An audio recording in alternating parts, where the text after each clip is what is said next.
Now we're going to dive into a deeper compartment, which is let's actually map out 24 weeks.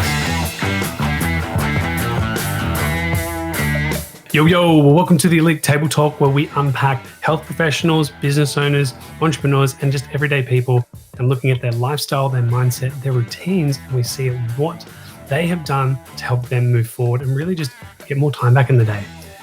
Most people say there's 24 hours in the day, but there's really 16 because we sleep for 8. But how do we get the most out of those 16? So grab a pen, get some paper, let's make some notes. Let's see what we can get from this episode today. Let's go. So here we're going to go through things to expect and then things that obviously all of us have experienced with our own clients and members of the public. So let's start with the way we're going to literally do this is we're going to rapid fire. So it's going to go Bianca, then we're going to Kathy, Reece, myself, and we're just going to start with probably the one main thing that we see with people at the beginning or before they even start a weight loss journey. So, what is the number one thing that you tend to see with people starting there, or even before they start their journey? Like you hear people on the train going, oh my God, I'm running away. How do I lose it? I don't know. Or maybe you're not on the train listening to people having this conversation. I know. But what are the things that you would see beforehand? For me, I would say it's awareness. So most people don't even know what they're doing wrong as to why they're not losing weight. And if they do think they know, it might be wrong. So I'd say stage one is having the awareness of what do I need to change. That's step one, and accepting it. Okay. Reece, Kathy? Yeah, so even before the awareness, people just start to feel really unhappy and uncomfortable with where they're at. The clothes are starting to feel a little bit tighter, right? So I'm uncomfortable and I'm unhappy, low energy, and that's what starts to bring that awareness that Bianca was saying. The confusion of how to get there. Some people will, like the girls mentioned, sort of become aware of it and then they'll try, and then all of a sudden, they're not getting the result that they want. So they're just very confused as how to get there, and they just get caught in a vicious cycle. So we've got awareness, uncomfortable, and confusion. And mine, Kathy's going to love this, is I think most people just forget how to breathe. Because obviously there's stress, which is the stress response, which is great. Though because most people are high performers, they want to succeed and do better, or they're comparing themselves. Like myself, I remember seeing Reece's photo shoot against the garage. It looked really good, man in a suit. And I was like, oh, what a shot. And then, I started comparing myself to Reece and going, well, why can't I have that? But at the time, he was a really chilled out dude, and I was stressed about everything. And then it stressed me even more. So then what did I do? And so that caused me then to emotionally eat, binge, which created that cycle. And I didn't catch myself and become aware of that. So really, if we were to summarize, we need to be more aware, understand the uncomfortable, and really own where we're at and confess that, where we are is where we are, but we also need to appreciate it. Cool. Any other insight before people start that you guys have seen? Or I guess if we tied into when people start with us, kind of maybe some misconceptions they have. You're just adding on to what you said about stress as well. I heard somewhere once that the new word for fear is stress. So as high performers, we tend to say, I'm stressed, I'm so stressed, I'm overwhelmed, but we're actually ignoring the fear.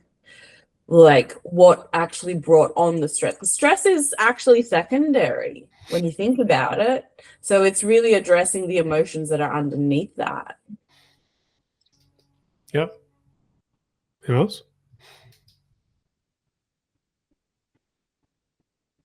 Well, I would say it's also, for a lot, is that, again, using my example of admiring Reece from afar, not like behind, is that because of the stress cycle, what was happening was I had these periods of high calories, and then I would aggressively cut my calories again. So for most of us, we work, say, the Monday to the Friday, we crush the diet, we're hitting those under maybe 2,000 calories, and we need 2,500.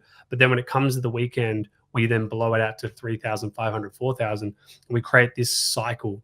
And so we're constantly, when we diet less, we probably get a little less nutrients in our body, but then we're going beers, pies, pizzas. I don't know, like I'm folding pizzas in half and then I'm having ice cream. And so I'm not getting all those nutrients. So there's a deficiency that's caused over and over time. So fast forward 2-3 years, I've put on some weight and I've gone, oh shit, but I've kept that habit and I haven't, so I'm still in a calorie deficit, surplus, but I've still got the habits of nutrient deficiencies through that calorie deficit over that time. Anyone else? Or We're good. Good. Cool. So talking about, obviously Brianna's read my mind because I've written down the first phase once we start is that foundation of awareness. We're on that weight loss journey. So what for all of us do we see for a lot of people, what is that starting journey going to look like for them? And I guess I'll reframe to say, what are some obstacles someone might see? So for myself, I feel most people actually just don't get enough water and they don't eat enough. So a lot of people think they need to cut their food where actually they should be refeeding themselves so they're getting more nutrients into the body until they actually see their weight go up and they're like, cool, now it's time to cut. Yeah, I agree with that. I often say as well to my clients, this is probably not your real weight because it looks like you've been depriving yourself of real food. So a lot of that beginning is the education and the making healthy normal. So we're stripping it back. The Mediterranean diet, what does it consist of? What does it look like? What does a day of eating look like? What does a day of movement look like? So it's a lot of the education in the beginning. And also, sorry, just to add on to that, I say education, but very often it's the remembering of good health. It's the remembering of healthy patterns because we all know what the right thing to do is. Most people don't realize how much food they can actually eat, and they sort of have this concept that, the 1,200 calorie diet and things like that. So a lot of the time when you actually get them eating the amount of food that they should be eating and still able to achieve their goals, they often say that's a lot of food. But a lot of food compared to what? Compared to what they thought and what they were having. Yeah, I would agree with all of this. And I would say it's just reframing your mindset around dieting and nutrition in general, because people will, let's say they're eating 1,200 calories and they're not that hungry, but what are those 1,200 calories filled with? Because for some people, it's like 3 slices of pizza and a Quaker Oat squares in the morning, and that's the 1,200 calories. Or I'm like, maybe let's not even touch your calories yet. Let's just fill those 1,200 with something healthier and more nutritious. Let's start here. And then even that's going to already make a world of a difference. So I think the first step is, like Kathy and Reece said, just reframing their mindset and giving them a little bit of education around what we're doing, why we're doing it, and how it's going to help them.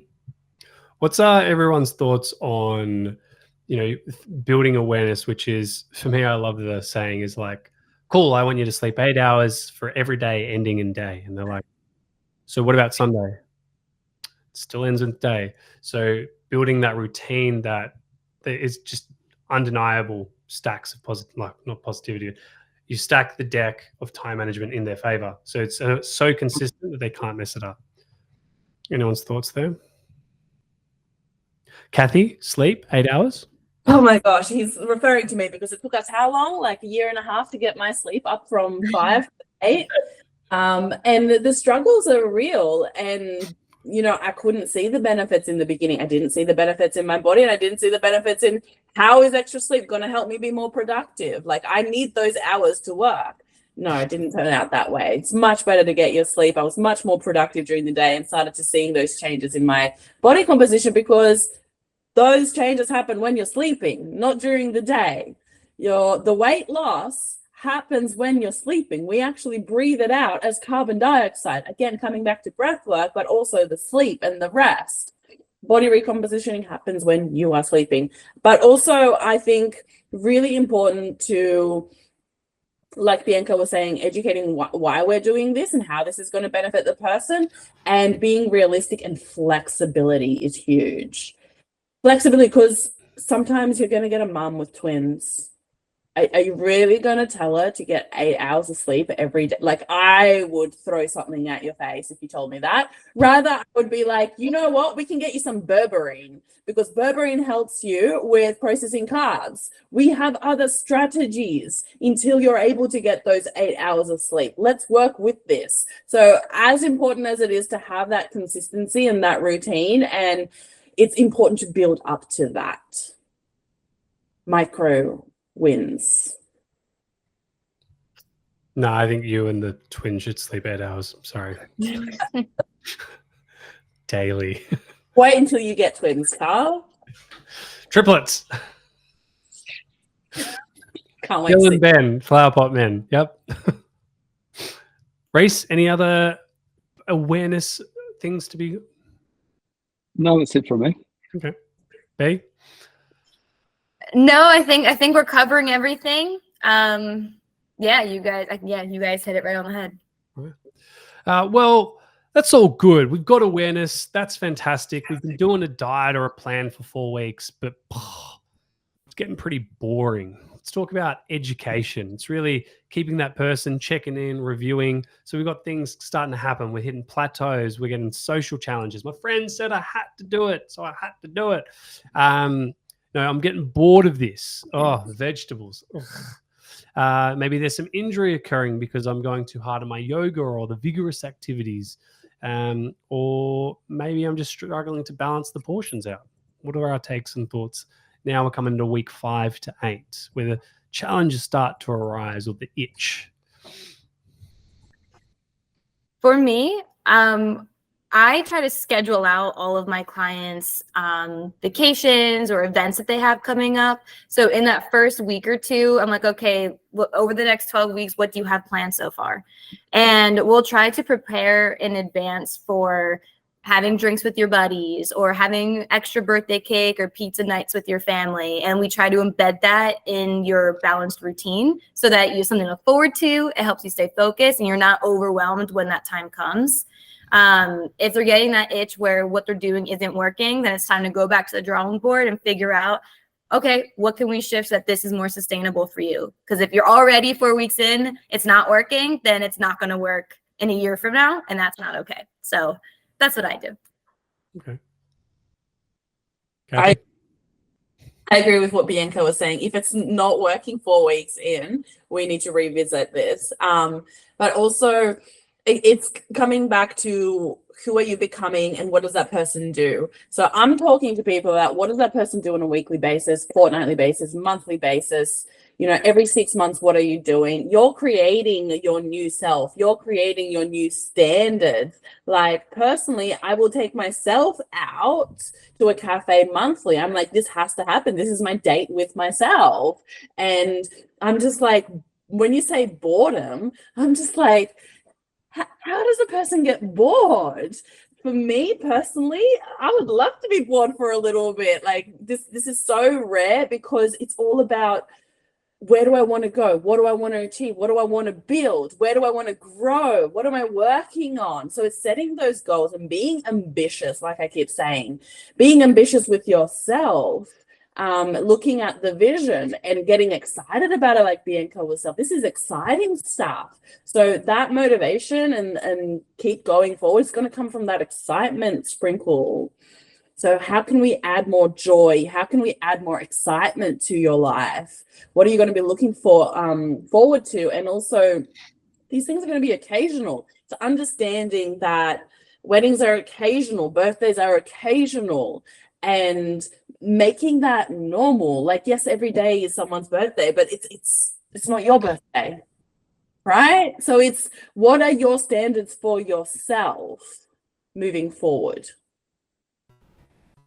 Yeah, I agree with what Bianca and Kathy said, and just I guess setting sort of the expectations and having the reality chat with them of, this is all part of the process and how do we work through it together, rather than I guess you've got to work as a team with the client, because some coaches, it's like, here's the plan, off you go. But sometimes clients need that investment where you actually have the conversation and work through it with them. You're all too nice. I tell them to suck it up. Throw me under the bus. Well, no, for me, I would be, there are three things is that, you want to be here. Obviously, you got to grow, you've got to excel. And oftentimes your old self is going to want to pull you back. And this is where data, I really do like data. So, if you were to score yourself out of 10, this lady, she's like, I'm a minus 11. I'm like, okay, what are you now? She's like, I'm a 3. I'm like, well, you're far greater than what you were before. So, I understand the frustrations and people wanting to help you deviate. But for you, you were going out 4 times a week. Now you're going out once a week. So, yeah, if you give into social pressure, that's your choice. But also understand it's far less than what you do. So I personally like to use the data because you can do that from day one. So like, what was your sleep quality out of 10? What was your sleep? What's your menstrual cycle? What's your motivation? Obviously for guys, it's not menstrual cycle, but you ask yourself usually, which is your mood? Because, men do have fluctuations. I know, hard to believe. I'm daily. Then, what's your nutrition compliance? And then also what's your appetite like? So you can look at it and go, yeah, okay, everything sucks right now, but it's like, well, actually, I'm actually better than what I was before. And this is just my new norm. And you've got to, you're just relaying the foundation. So that's good, Carl. Reflection on how far they've come rather than where they are if they are hitting a plateau. Like, yeah, you might be hitting a plateau now, but you're much further than where you came. That's a really good point. Yeah, I love that.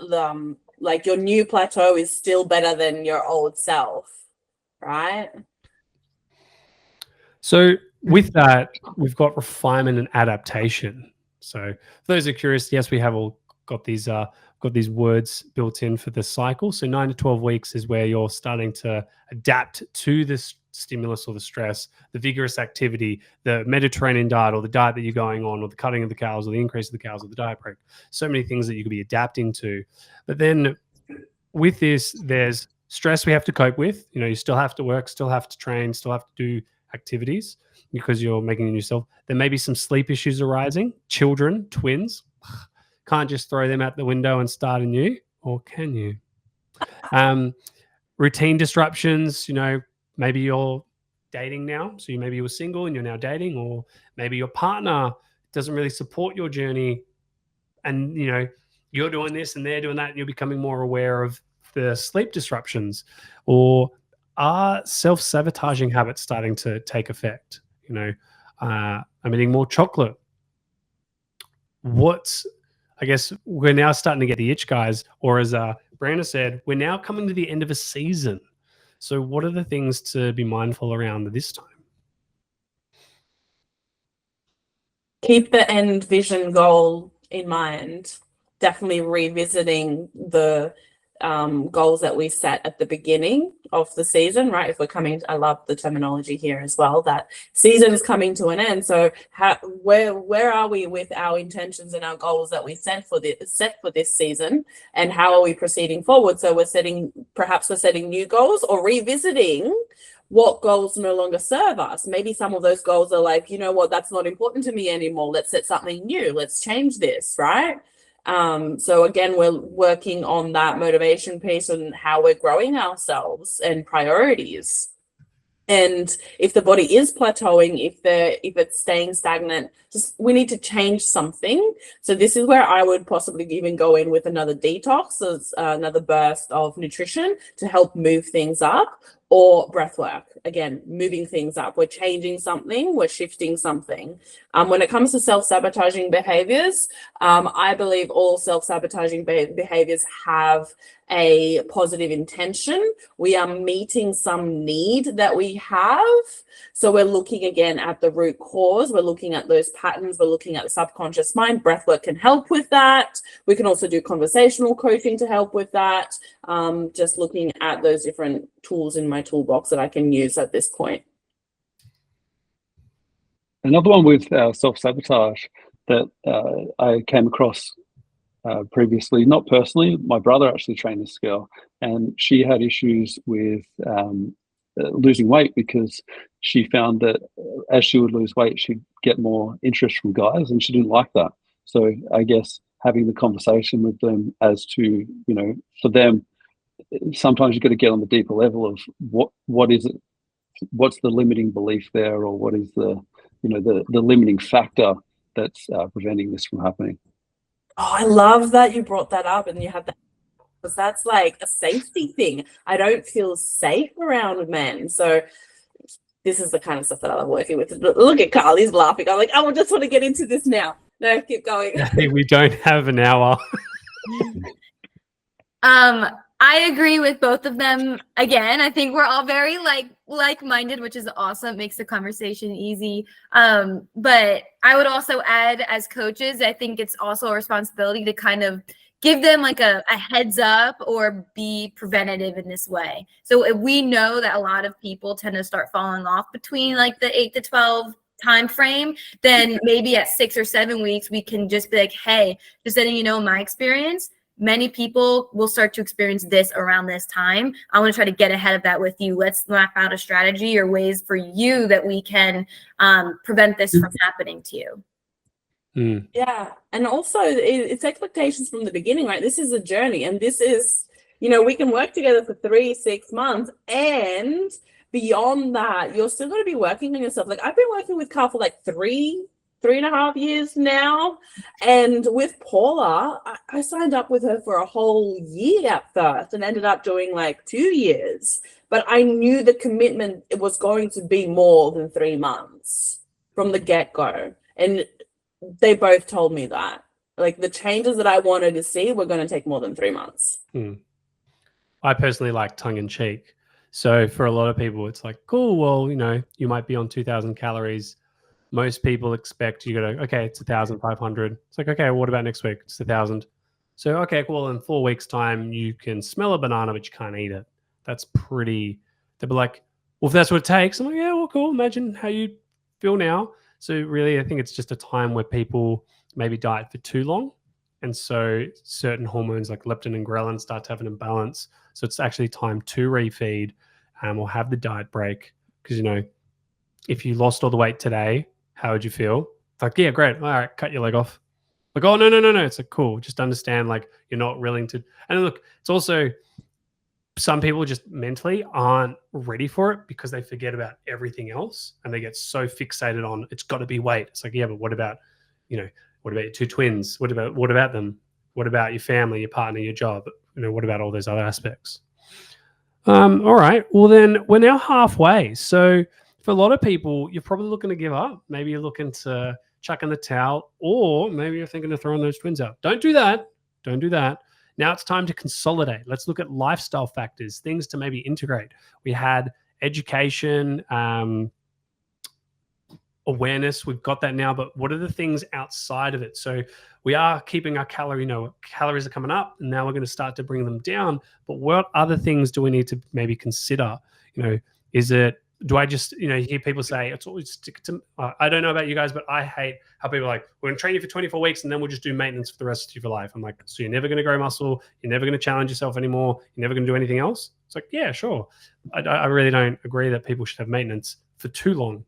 Obviously, different part. But then there's more social events, more gatherings. There's, what about burnout? So I'm so stressed because of everything else. Other things there that lead people to slipping up. Yeah, flexibility is so important, but also, look, the way that personally, I'm probably always at maintenance calories, but there's always changes happening. I'm always gaining strength and recompositioning. Carl is laughing because I want to get leaner, but I'm like, no, I'm staying at maintenance. You know what? We can make this work. My body's going to recomposition at maintenance. And this is what we've been seeing happen because we take into consideration all the other stuff, the sleep. No, but there was something else I wanted to say about this. I think I forgot to mention before, checking bloods. 3 to 4 months time, I'd be checking bloods again. And I don't go by general practitioner markers because they just look at what's red. No, I'm looking at trends. I'm looking at what's normal for the person. Did you just say what's red? Yeah, they only look at what's red. I'm looking at trends. I'm looking at where are we going? Where are we? You're good. They're looking at the abnormal, whereas I'm looking at where are we traveling? How are we going? And also the measures that they use are really outdated. Most people that are in their bloods showing that they have enough magnesium have symptoms of low magnesium and cramping. So I'm considering all this stuff, looking at bloods, but also what Bianca said before, your environment is so important. And this is why I've created the Women's Wellness Group, putting together people that are like-minded, that are going to help motivate themselves forward. And when one woman brings up something, everybody is benefiting. The questions that you have, the conversations that you have. So it's more of a sharing, conversational, educational space. And we're constantly moving forward and growing ourselves. Like, even if the goal isn't weight loss anymore, or even if the goal isn't body recompositioning anymore, there's other things, and those other things are going to impact how we train. This is why I love that we do like 4 or 5 days a week, depending on those stress levels and depending on where I am in business. So there's always some changes happening as well. Flexibility. That's a good point about the community stuff, because it's important who you're surrounding yourself with. So if you're finding that you're with people that are dragging you down, then you might want to consider spending more time with people that are similar minded. Yeah, I liked what you said too about fluctuating sometimes between 4 days or 5 days in the gym or / your workouts, depending on how your routine is. I have some clients where we have like their base program is only 3 days a week, and that's their main vibe. But sometimes they're traveling and they have to keep it those 3. Sometimes they're home. So, okay, let's add on those 2 days and make it 5. But I think it's important to adapt and evolve as your lifestyle changes and grows, and just getting the person you're working with to have the main foundations and they feel secure and grounded no matter what changes around them. So I always like to say, hey, 3 to 4 days is your new minimum. If you can add, cool, but this is what you're going to do no matter what. No, I don't know, guys. But what about the body? Like, the body doesn't quite look the way I pictured it. So, yeah, I get it. I've got to be flexible. Yeah, okay, new routines. But my body just doesn't look the way it should. Well, what's your new normal? That's what we're saying here. Like, you're setting new standards for yourself. You're sending yourself a new normal. So what's your minimum? What's your normal? And this whole journey is also to know thyself. Get to know yourself, get to know your body, how your body responds to what. Like, the sleep hours that you need, how much stress you have, and how many times a week you can train, and how you can maintain your body, and understanding that this consistency, it's over time, it's over years. Understanding, like, I'll take myself for an example. Like, I've been training athletics from the ages of 7 to 14. So I was always very athletic. I was always very sporty. If someone doesn't have that foundation, that baseline, that it's going to take time for them to actually grow into that person for themselves and set that new standard, set that new normal, and understand that you'll be able to be more flexible as you're more consistent. Does that make sense? Picking up what I'm putting down? Yeah, definitely. And I would also say, like, this is a good opportunity for me to share my own journey and be more vulnerable with them too, where like I'll show them me on the same day from like eight or 9 different angles. And I'm like, I look so different depending on lighting and what I'm wearing and this and that. So even I don't look like my dream body either. So I kind of like try to relate to them on that note, because nobody looks the way that they want to look at all times. So I just keep serving as a reminder that bodies are fluid. They're meant to change. You're never going to look the same every second of every day. So just keep that in the back of your mind and just keep striving to be the best version of yourself. Yeah, and just aligning probably, I'd say, their expectations with what's reality. Some people can sometimes have a warped sense of what is realistic.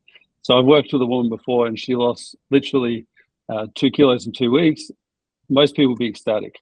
And she was upset. She was like, but I should have lost more.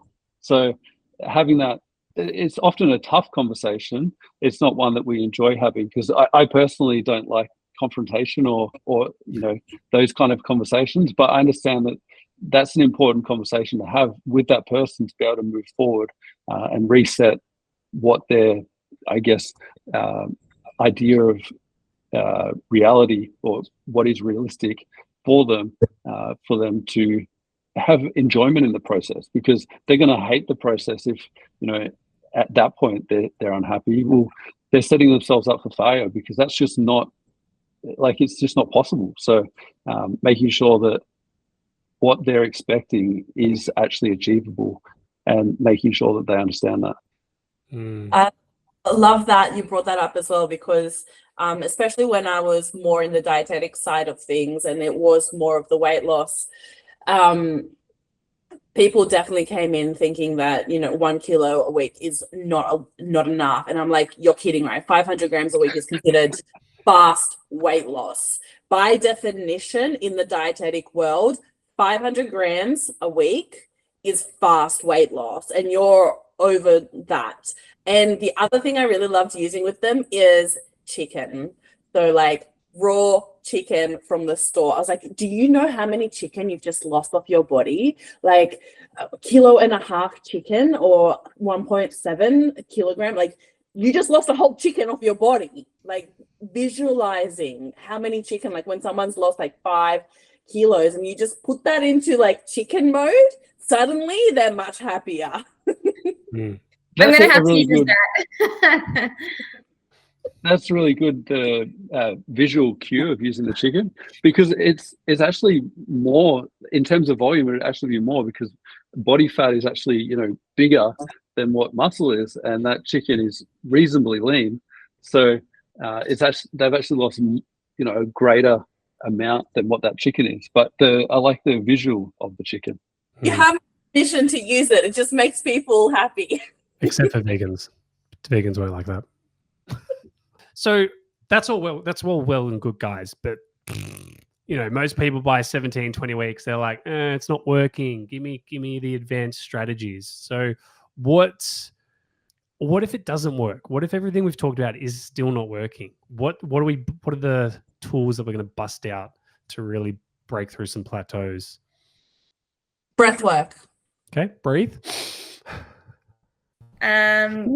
Sorry, Kathy, could you just elaborate on breath work? Could you give 30-second synopsis? Because all I'm thinking is, okay. I did speak about breath work in the beginning of the podcast a little bit more, but it's all about, so if your body is holding on to weight and you're not seeing the changes that you want, subconsciously something is going on. Your unconscious, subconscious, your blueprint to your health, something is holding on there. So that's what we want to rewire. That's what we want to change. So every breath that we take is actually, it's related to some experience that we've had. So what are we holding on to? What are we not letting go of? So breath work can actually help us with that rewire. Okay. So it's breathing, but then attached to some strategies. Yeah. Bianca? I forget what the question was. So more advanced strategies. So for me, I would use strategies like a 3-2 method or 4-1 method, a high, moderate, low, depending on, like if someone's having trouble with fats to metabolize, I do 4 days low fat, and then I do 1 day where I quadruple their fat to stimulate more lipase production and help them tolerate fats better. Typically only works up for 20 days and then it loses its effect and I'll change.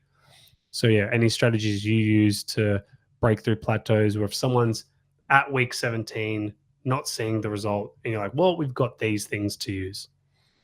For most people that I've worked with, it's just been a matter of taking deload weeks, taking a couple of days off of the gym, off of, focusing on nutrition, just literally go clear your mind, clear your plate. And then when they come back to it, they're nice and refreshed and then they start losing weight again. Other people, it's about refeeding or coming back up to a maintenance level if they're in a deficit, and they'll start losing weight again after that maintenance period and sometimes even during the maintenance period. But it depends on the person. I haven't used what you had mentioned though, so I'll have to look into that. Yeah, chat more. Yeah, for me, it would be just what you talked about, Carl. Three weeks of dieting and then 1 week at baseline, or just a couple days of refeeds. Often 1 day of refeeding is not enough, so doing a couple before getting back to it. And the other thing would be what you also mentioned about data. So having a look at the data. Okay, where can we make some improvements to make sure that you are able to progress, and also if they are doing whether it's a meal plan or MyFitnessPal or whatever they're doing, having a look at what are they actually consuming. Like, is there any holes that we may have missed? For some people, it could be when we're talking oils, they're very easy to overdo. So it happens, I've had it happen a few times where people stop weighing their oil, or they have a very warped sense of how much oil they're actually having. And then all of a sudden you correct that and they start progressing again. I had one lady who basically she was doing it and then we corrected it and all of a sudden she started losing again. And sometimes it's just a case of like parents, for instance, you make the kids lunches and you have a couple handfuls of some nuts or whatever it is. And in the odd occasion, it's not a problem, but it's not a problem until it's a problem. So for some people, like if it's not a problem, I'm all good with it. But if it's becoming a problem, okay, we need to have a chat about that. These are some pretty good strategies, guys. I think the summary is clear mind, clear plate. That was the one that stuck with me there. So we've cleared the mind, we've cleared the plate. We've realized, okay, it works. But now we're coming near to the end, 20, 24 weeks, and we're starting to, maybe we've only committed to 6 months. What are we doing to reevaluate? And for me, I would say here is, for most people, I just like to retest them. Like, hey, let's go throw some weights around. Let's go have, this week, eat whatever you want. They're like, eat whatever I want. Eat whatever you want. And it really just gets to show the habits. So for me, it's getting 4 liters of ice cream, mix it with M&Ms, Aeros, gluten-free banana bread. Of course, we want to keep it reasonably healthy. Then some custard, mix that all in, eat it. And then I'm like puffy and I'm like, oh my God, why did I do that? And that's a way to go, ask them, well, why did you do that? Like what, from the 24 weeks of what you've learned, how would you approach it differently? So Bianca, where would you summarize everything to rework with someone at the end of this? Yeah, so once they're done their program, I would do something so similar as you, and I would just suggest that we take a big reflective moment along the whole program, what you learned, what you plan to keep with you, what you didn't like, and then we just keep mapping out and planning again for the future and keeping them involved with the community. So like I make it a priority to build relationships with my clients. So I know about their family. I know about this. I know about that. And they want to continue, having me in their corner. So I think it's important no matter who you are, what stage you're at, you should always have people in your community. Yeah, I love that. Kathy? I completely agree with that. Who you surround yourself with. And it's again looking at where you were. It's that reflective practice, right? Where you were, where you are today, and where you still want to be going and where you want to be growing, and surrounding yourself with that supportive environment. Definitely so important. Yeah, I'd say that resetting goals is an important one because once they finish up, obviously that goal that say they've achieved their goal, that goal is now no longer there. And that can put people in a really vulnerable position. And so resetting a goal can help with just giving them direction of where they're heading. Yeah, setting new goals. What are your desires? What do you want to create? What do you want to grow? And where then to from here? Yeah, like what's your potential? What is your ambition moving forward, right? Because your potential is always beyond what you have already achieved. And for some people, they may have exceeded what they set out. Yeah, I agree with all this. Yeah. So in summary, we wanted to talk about calories and macros, but really it comes down to the mindfulness, the clearing of the plate, really adapt. But if we use my ADHD superpower, CALS actually stands for collab. Then we have ambition, learn, and then we have support. And that's what we've all gathered here today from 4 amazing people. Yes, myself included. Haha. Because as you can tell, I almost look like Reece. Guys, it was amazing to have you all here. Thank you so much. Hey guys, thanks for tuning into that episode. Hope you really enjoyed it. Remember to like and subscribe to the channel and also to share so we can help more people. Now with your pen, you've probably written down heaps of things, but the things like myself, like there's blank pages, but pages, got lots of notes. What are the top 3 that you got out of today's episode? If 3 is too much, action on one thing and just see how it goes for you for this week. And make amendments and adjustments so you're constantly improving and refining and moving forward in your health, your training, your life. If you ever get stuck, reach out to us at info@vitruvianhealth.com.au. Always here to help. Till next time, adios amigos.